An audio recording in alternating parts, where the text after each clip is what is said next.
Hey guys, welcome to Beware the Awakening to go one for all, featuring our Maushold EX from Paradox Rift with the Solidarity ability, putting 3 damage counters on the attacking Pokemon each time this Pokemon receives damage from an attack for each copy of Tandemaus, Maushold, and Maushold EX in play. So if you have 5 copies in play, we have our Lugia VSTAR for the free summon as well. If we have, for example, 3 Tandemaus and 2 Maushold in play, we actually get to place 15 damage counters on the attacking Pokemon, even if this card is knocked out. So we also get to do 𝑷𝑻𝑪𝒻 Incisors for 120 damage for 2 colorless, drawing 2 cards as well with this attack. We also get to play our Bombirdier for the fast carrier effect, helping us bench our Tandemaus early, getting multiple copies into play so we get to benefit as much as we can from the Solidarity ability. We have our Max Belt with our Shadowy Wind attack as well. So first turn we get to play our fast carrier for the quick summon, and then on the next turn we get to play double turbo on Bombirdier EX for us to play Shadowy Wind with our Maximum Belt for extra damage against our opponent's EX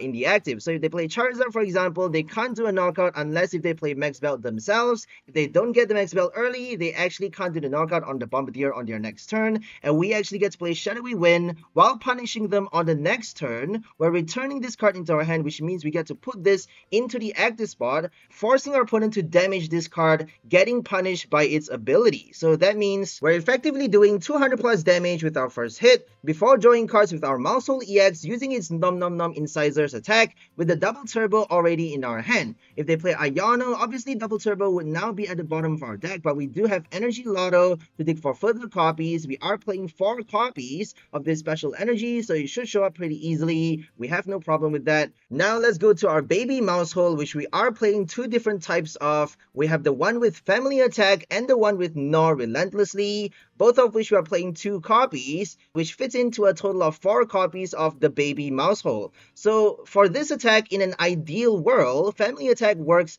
for each copy of Maushold and Maushold EX you have in play, but in reality, it only works for each of the baby Maushold you have in play. So it does 70x damage for each Maushold in play, which does not include the EX, which is kind of sad because if it does, Lugia VSTAR would actually allow this card to do a maximum of 350 damage with 5 copies of Maushold in play. We can even play Salvatore with this card. We can play our Rod, we shuffle back and do 350 twice in a row. But just because this card is that bad, just because it doesn't work with the EX, it has no synergy with the EX, they have no foresight when they first made this card, or maybe they just want to make it as bad as possible, I don't know.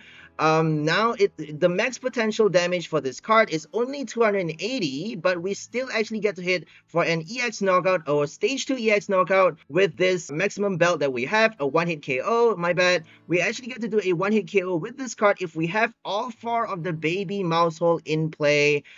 With this attack, with this double colorless attack, we can also play the other Maushold with reversal to do Gnaw Relentlessly, placing 1 damage counter for each baby Maushold you have in play as well. This card also doesn't work with the EX. Surprisingly, I don't know, is it surprising? But for the EX, we do have the synergy involved. So if you have, for example, 3 Tandemaus in play with 1 Maushold EX and 1 Maushold from the Lugia summon, if you even play Professor Turo on your Lugia VSTAR to bench another Tandemaus after playing his Summoning Star to basically pull out 2 baby Maushold onto your bench and then bench an extra Tandemaus, you basically got 18 damage counter punishment with this ability, which is pretty solid, which is kind of fun, but it's just a little bit of a shame that these baby cards doesn't actually work for the EX. Why doesn't Family Attack does more damage for each Maushold and Maushold EX in play? That's just ridiculous. Anyways, moving on, we have 1 Rabsca as well from the new Temporal Forces with the Spherical Shield ability, helping you guard your bench from all effects of attacks and also damage done by opponent's Pokemon, basically guarding you from bench snipe and also Sableye. Just because we have low HP Pokemons in play, Maushold only has 70 or 60 HP, and that means we have to guard our bench from damage counters and also bench snipe. Obviously, we have also Turbo, one copy of Staraptor, all the way back from SV1, helping us prevent all damage done by basic Pokemon's attacks during our opponent's next turn, meaning we get to wall against any Roaring Moon decks, any Ancient box or Future box. If they play full basics, we get to play Tailspin away with our Mist Energy to prevent all damage, any effects of attacks done to our Staraptor, using of course our Lugia VSTAR's ability to pull this card into play, and then double turbo or Mela with Marnie's Pride along with our Mist Energy to basically accelerate this card, allowing us to attack immediately after summoning it from the discard pile. Next, we've got one Radiant Charizard for the last minute KO with Combustion Blast, 1 TM Devo against Evolution EX decks, 3 Iono, 2 Explorer's Guidance, 1 Morty's Conviction, 1 Brassius, and 1 Arezu for the draw and search support. We also have 1 Mela for the turbocharge, as we said, with 1 Pokegear to dig for our supporters, 1 Arven and 1 Town Store to dig for our tool cards, 1 Raw to shop back up Pokemon energies with 1 Boss for the shop power play, 1 Gen-Energy for our Bombirdier, 2 Feather Ball for Maushold EX with 1 Mesagoza and 3 Ultra Ball for the Poke Search. We can also use our Explorer's Guidance and Morty's Conviction in addition to our Ultra Balls to help us discard our colorless Pokemon for us to play our V-Star Power, which doesn't actually work on rule box Pokemons. So that's all for the deck list. Now let's go for some gameplay and see how well this deck works. Okay, let's go for our first game with One for All with the Mouseketeers. We have 4 Bombirdier. We don't have the Ditto anymore, but we do have a Jet. So if we don't get the Bombirdier, we can Nest Ball or Ultra to search for it, bench it, and then retreat with the Tandemaus for us to play our fast carrier on the first turn. And we got the Ultra Ball. We got Heavy as well. Normally, I don't know why, but normally you don't have anything in the prize. So if you have it in the prize though, I feel like we should be playing the Heavy, because we need all 4 Tandemaus in play. If we have the Lugia as well priced, it would be pretty bad. So for this game, unfortunately, we had to discard the Boss, which is not ideal, or the Rod. I feel like discarding the Boss could be a bad deal. I don't know, but let's just keep the Rod, right? Shuffling back Pokemons could actually help us do more damage with our Maushold later on. And then if we get the double turbo on the next turn, we get to play Shadowy Wind for 110 damage. Obviously, they're not allowed to evolve into the EX yet, so Max Belt isn't gonna help. We don't have the Max Belt anyways. We may get Arven or Town Store from the top deck though, but we really want to be getting Arven's actually gonna help. Arven helps us get the Energy Lotto, which helps us search for our double turbo. It's only the top 7 cards of our deck that you get to look. If you don't have the double turbo at the top 7 cards of your deck, then you don't actually get to play it. You don't get to put it into your hand, obviously, but we have 4 copies though. It should show up a lot easier than this. Maybe, I think the reason being we have 2 Mist Energy for this game. Eventually, we have only 1 Mist and 1 Jet Energy, just because for some reason, after adding Staraptor into the list, I've never come across Ancient Box anymore. I've only come across 1 Ancient Box, which is kind of bizarre because no Ancient Box plays Fire Energy. That Ancient Box actually has a Koraidon and a baby Koraidon that does Shred for the basic fire, because they're actually playing Baby Moon as well, and Baby Moon requires darkness, so they have fighting darkness and also the fire with Sada and Pokestop. They actually got the fire inside their deck, not prized. I think they got a couple prize cards drawn as well. It was pretty late in the game where they played the Shred, because we got our Staraptor quite late as well. So eventually they get to play the Koraidon, hitting Shred for 130 damage on our Staraptor, which actually gets to hit, it gets to cut through our effect of attack. It basically ignores everything, including your Tailspin Away's effect. And that means even if they're a basic, they still get to do damage on our Staraptor. That was kind of bizarre though, because I don't think Ancient Box plays Fire Energy. They need darkness, they need fighting, and if they play the fire, they may just attach the fire on the Roaring Moon. If they get the fire too early, then they're stuck, they can't attack with the moon. It becomes really, really inconsistent. So I feel like that was just a troll deck. I don't know. I didn't add it to this video because we lost the game miserably. Unfortunately, we did play the Staraptor though, but it failed. Oh well. Kind of depressing. But anyways, didn't get a turbo.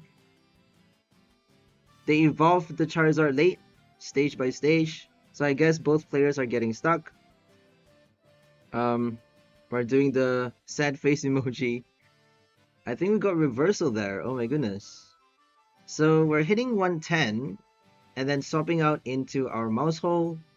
Fingers crossed we get a supporter card from the top deck on the next turn. Explorer's Guidance, Morty's Conviction, so many new cards as well. Why are we not getting a supporter? Is this ridiculous? Arven, Lotto, we could be getting anything. Okay, now they're playing the Arven. That's the reason. Sometimes that's the reason why you're not getting cards. It's because your opponent is playing more copies of the same supporter, right? Are they actually playing Iono as well? I don't think so. Not that many, right? We have 3 Iono. I feel like they would be doing research, and I think Charizard plays Iono though, doesn't it? It does quite a lot of Ionos, but mostly research and Arven. Because research helps him draw a lot more cards. Iono late game is not really a good, it doesn't really help you much. So I don't think you should be playing more than 2 copies for a serious deck. But just because we have no draw support, we have no search support, we have no 𝑑𝑻𝑪𝑮𝑳 spars in this deck, we're choosing to play 3 Iono to help it show up a lot easier, to help it show up a lot faster, a lot earlier in the game, but it's not working now because we've played this deck too many times. So now they've blacklisted our supporter. We're not getting Iono just because we played more than 30 games with the same deck. And even if you're playing 4 copies of that supporter card, they just will not show up. For multiple games in a row, we have not gotten Iono in the first 2 or 3 turns, which is kind of silly. If you like, it's kind of ridiculous if you're not getting any supporter cards for that many turns. If you have like 12 supporters in the deck, I don't know what to say, man. We didn't even get Arezu. We got Boss. We got Boss as our first support, and that's it. That's it. And now we're getting Mela, of course. We got Pokégear at last. Finally getting something. Are we gonna get the Iono now? Let's see. We have Arven and Iono. What do we need right now? What can we actually do? We can do the 𝑇M_Devo to take the extra prize, because we punished the Charizard with the same Maushold twice. Well, 2 different Charizards obviously, but now if we Devo, we get the extra prize, and then they may not get the rare candy. They probably are going to though. I have a feeling, just because they evolved the first one stage by stage through Charmeleon, and the second one with the rare candy, they're probably gonna do another candy on the next turn with Arven or like Forest Stone, Lumineon, something like that. We gotta be prepared. What are we gonna do after the 𝑇M_Devo? Because we need 3 more prizes. We have Radiant Charizard though, so let's hope that's gonna help us at some point in the game. We're gonna discard our Staraptor and then evolve the Lugia. Should we get the Maushold or the Lugia? Feel like we should evolve the Maushold first. I don't know. If like Maushold is just a really bad card, honestly. The old Maushold, the EX is not bad, but the old one, why is it so terrible? It's not even Feather Ball searchable. Like, if that Maushold is Feather Ball searchable, it would show up a lot faster in our hand, and we can discard it a lot easier, but it's actually 1 energy retreat. How terrible is this card? How terrible is the attack that it doesn't work with the EX? How terrible is the retreat cost, the HP? The energy cost everything. Come on. Why is this card so weak? Why can't you let baby Maushold be a serious contender? Isn't it an iconic Scarlet and Violet Pokemon? Shouldn't Maushold be strong enough to fight against the meta? Come on, man. Why do you have to make cards so weak? Why does Charizard has to dominate so hard?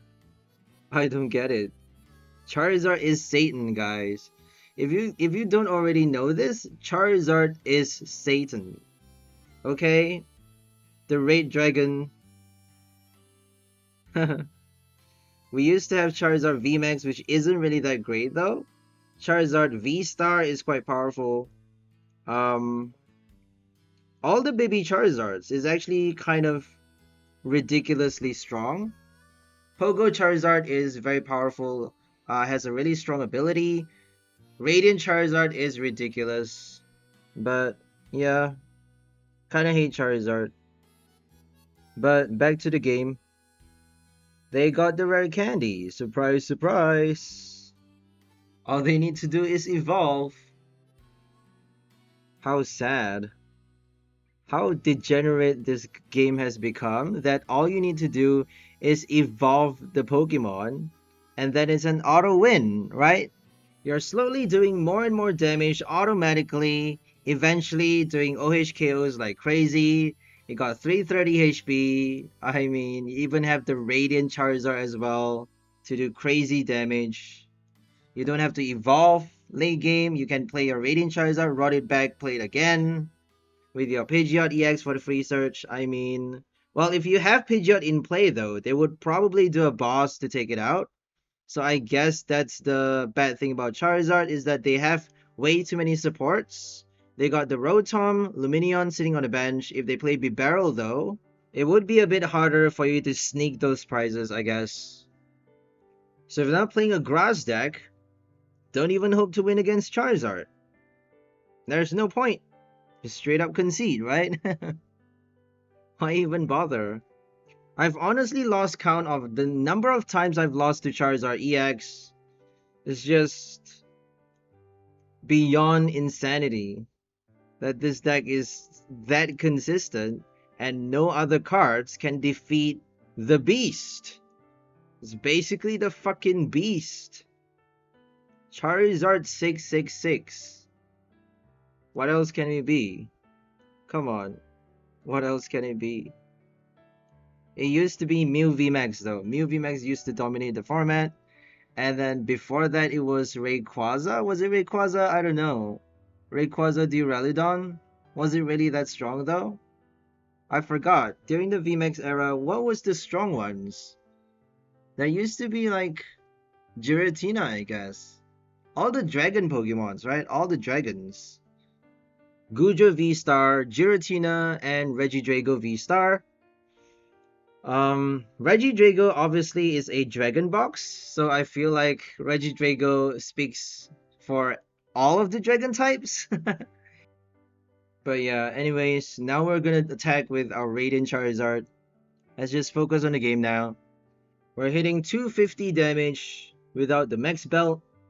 If we attach it now, we still don't have the knockout, which is pretty sad. So might as well just use it. I'm not sure if it's actually gonna help us if we save it for later, because they don't have any other EXs. They may just evolve the Pidgeot though. They evolve the Pidgeot later. We may actually need it on the Maushold. I don't think they're gonna attack with the Pidgeot. We discarded the boss early, so I don't think that was a loss. Now just need to take out this Charizard and then deal with the Radiant. How do we deal with the Radiant though? I don't know how to deal with the Radiant. If we play Arezu right now, we would need Ultra Ball at some point in the game. Iono is definitely not going to help. It's too late for Iono now. Of course it's showing up this late. Let's just do family attack. I think we get to play reversal now. Should we save reversal for later? I don't know. I don't think it's gonna help though, because we are drawing 2 prize this turn. Reversal's not gonna work anymore. So let's just use it up. I don't know what I'm waiting for. We didn't get the Lugia, we didn't get... If we have an Ultra Ball in our hand right now, we could actually play the V-Star power and use Gnaw relentlessly to potentially take out the Pidgeot as well at some point in the game if they don't evolve. If they get the 3rd rare candy late or something. Was this the 3rd Charizard? I think this was the 2nd candy though. I don't think this was the 3rd candy. We took out the 2nd Charizard with the TN Devo, so this is the 3rd Charizard, which was evolved with the 2nd rare candy. So it's actually quite plausible for them to be evolving the Pidgeot on the next turn. I don't think we should be targeting that card, because we already use our TM Devo as well. Somehow we have to take out this Radiant Charizard. I don't know how. We did get Explorer's Guidance from the prize though. So if we play Explorer's Guidance for an Ultra Ball, we should be fine. All we need is the Ultra Ball, then we're good as gold. We got 3 copies of Ultra Ball. Maybe we should be playing 4, I don't know. I got really upset because I was kind of expecting a Counter Catcher or a Prime Catcher at this point. And preparing to concede, as you can see. Arven for the Counter Catcher, pretty ridiculous. There's nothing you can do, right? Charizard always wins. Charizard always wins. What A-Spec are they actually playing though? Do they have the Counter Catcher priced? Maybe they're doing Max Belt with Defiance Ban, just because if they have Hero's Cape, they would have played it a lot earlier on one of the Charizard EXs, obviously. They could actually play Hero's Cape on this Charizard right here. You never know what to expect. But I feel like we can take it out though. 260 damage, right? If we get the Ultra Ball. No, I don't think we have enough damage because we're doing 210. 210 with the Maushold. Minus 20 with double turbo. Oh my goodness, we're only hitting 190 damage. So if they don't have the Defiance attached, if they have the Hero's Cape instead on the Radiant Charizard, then we're actually done for. They can't attack though, so they have to retreat or switch. But they probably have, you know, either a Pidgeot to search for the switch or Arven to basically swap out into the Pidgey, retreat back into the Charizard, take out for the last prize. But thankfully we got our Ultra Ball with the Explorer's Guidance, which is all we need to get the Lugia V-Star and to help us discard 2 more Mausholds from our hand. And here we have, if we had a Rot and the Artisan though, we would have been able to, you know, evolve another Maushold. We actually need to Rot it on the last turn though, because we don't have Salvatore anymore. We don't have Artisan anymore either. We have Mesagoza now, so it's kind of a really difficult list. It's really hard to decide what's the best card to play with Maushold, just because it is kind of a really difficult card to work with. I don't know. They could have done a lot better by wording it differently, making it work with the EXs. They don't have any foresight, in my opinion. They are coming up with better cards though. Unfazant. So for Unfazant, there's a new Pido from Temporal Forces with an ability that allows you to insta-evolve. I'm sure you guys know this already. I've seen videos on YouTube about it. I didn't post an Unfazant video just because it's pretty straightforward. I don't think there's much you can do for that card at this moment. So there's gonna be an Unfazant EX though, because clearly on the card, on the Pido card, it says you are actually allowed to search your deck for either an Unfazant or an Unfazant EX and put it onto this Pokemon as a, put it onto this Pokemon to evolve it if it has 30 or less HP remaining with the ability, and that means we're definitely going to get the EX form of the stage 2 at some point in the game, which is super exciting because that ability actually, that card has enough foresight that it actually anticipates a future card and it has synergy with a future card, right? And that really makes the game a lot more exciting, if you ask me. But let's just focus back on the next game. Now we're up against Arcanine EX with Armarouge.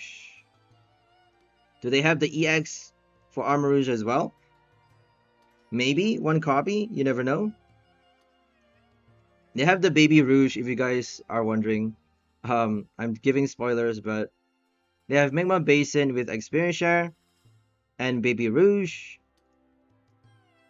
They could have Cerulege as well, you never know. Cerulege EX, is it ever gonna come? Is it ever gonna be a thing? I think there's actually a Cerulege for the next set. I don't know. Does Mask of Change have Cerulege? Pretty sure it doesn't. But I'm almost 100% sure everyone is waiting for that card. Kind of like Palafin EX. It finally dropped.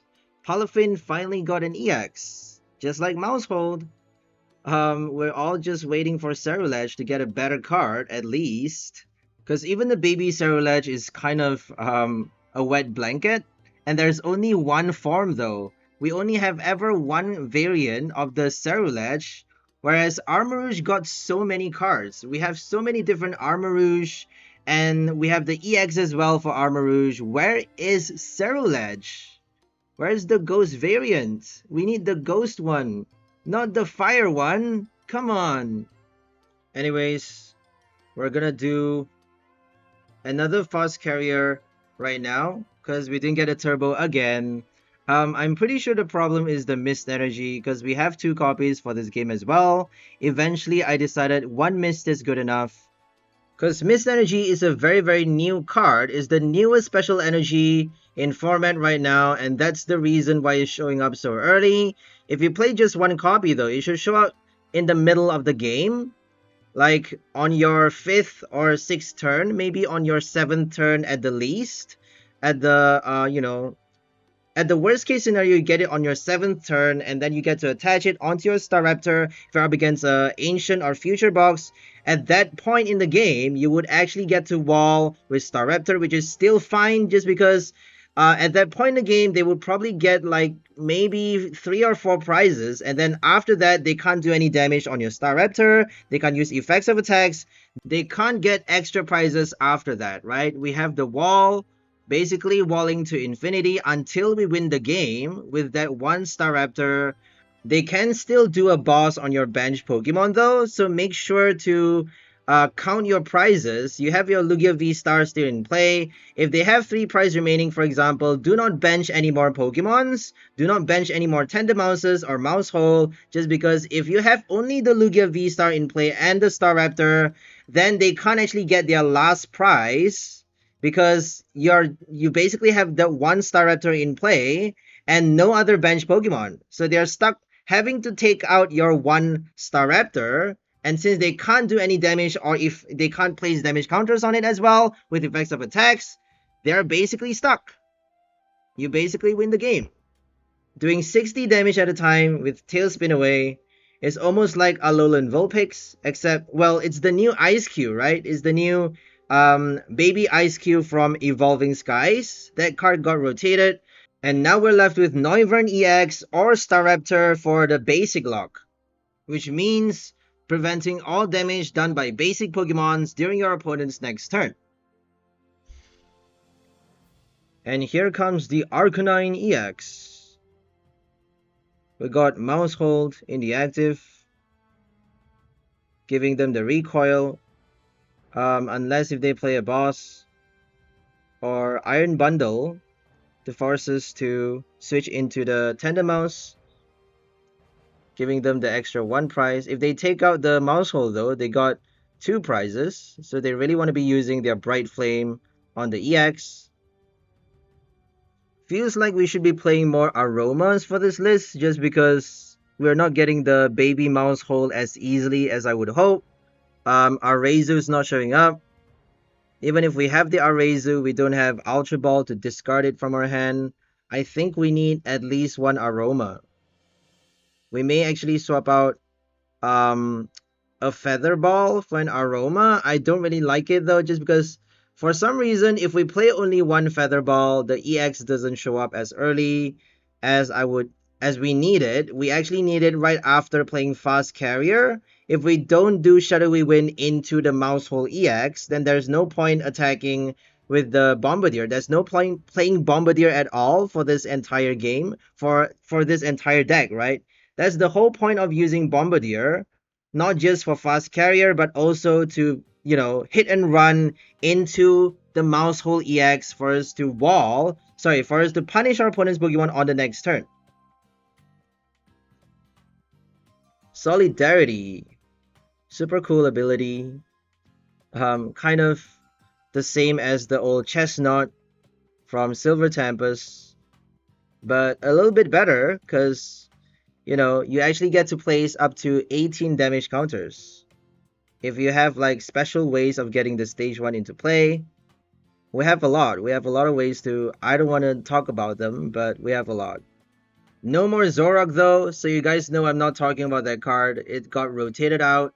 Phantom Transformation is no longer standard. But we are doing Lugia V-STAR for this deck. No more Turo as well, unfortunately. So if they boss your Lugia, we're gonna have to retreat with the double turbo, which is kind of sad because we're not even allowed to play Switch anymore. We have that one Jet, but no more Switch. So it would be pretty bad if they boss out your Lugia. This is just something we can't afford to have, right? To make the deck consistent enough, we've decided to cut out the Switch card, which is annoying, to say the least. We do have Mela and Marnie's Pride though to charge up the Lugia at some point to attack with it as well. But I feel like we should be preparing the Maushold to attack because you should always be prepared for them to play a surprise Iono. They can do Iono at any point in the game, and without the Dunsparce, without any Pokemon, any support abilities in play to help us draw cards, we're basically stuck with a dead hand if they play the Iono near the end of the game when we have few prizes remaining. But I don't think we have a choice though, just because we need the bench spot for our Maushold to have as many copies in play as we can, not just for Solidarity, but also for Family Attack and Gnaw Relentlessly if we ever want to be playing that. I don't think Gnaw Relentlessly is a good attack, but it's not really possible for us to use it. We actually did use it once, one time in one of the games in this video, which you'll have to check out at the last game. I think it was against Toxicroak EX. We use it for the, for the last knockout, which was pretty cool, but rarely ever you get to play reversal for your, for the other Maushold, allowing you to place 1 damage counter for each baby Maushold you have in play on each of your opponent's Pokemon, which is kind of a cool effect, but it's not enough. We're not placing enough damage counters to make it a significant move on its own. So I'm just saying it's better for us to focus on Family Attack, especially against meta decks, and then try to get extra prizes with our TM Devo and Solidarity. Maybe use the Gnaw Relentlessly sneakily for the last prize, but reversal, normally you should be attaching that onto your family Maushold, because that actually does the majority damage. It helps you collect extra prizes by taking out EXs with your Max Belt. That's what we want to be achieving. If we have 2 Maushold, 2 baby Maushold in play, or maybe 3 with the Max Belt, we can take it out after punishing them with our EX. When they take it out, in the active spot, if they knock out the Maushold EX, they get punished, and then all we need is 3 baby Maushold or 2 with the Max Belt to take them out, and then on the next turn we get to deal with it with the Radiant Charizard and another baby Maushold, something like that. So it's actually not a bad deck. It's actually quite powerful on its own. Just because we are playing a Fire Energy with Radiant Charizard, we can shuffle back, we can rod back the Charizard as well and recycle it. So, but anyways, I think I'm just gonna end the voiceover here. Let's focus on the game. Hope you guys enjoyed this one. Today we have for you our 4 blind mice, our Musketeers taking the cheese from the standard meta with the United Squeak. So that's all for this one. We'll see you next time. Have a great day and bye for now, people. Enjoy life.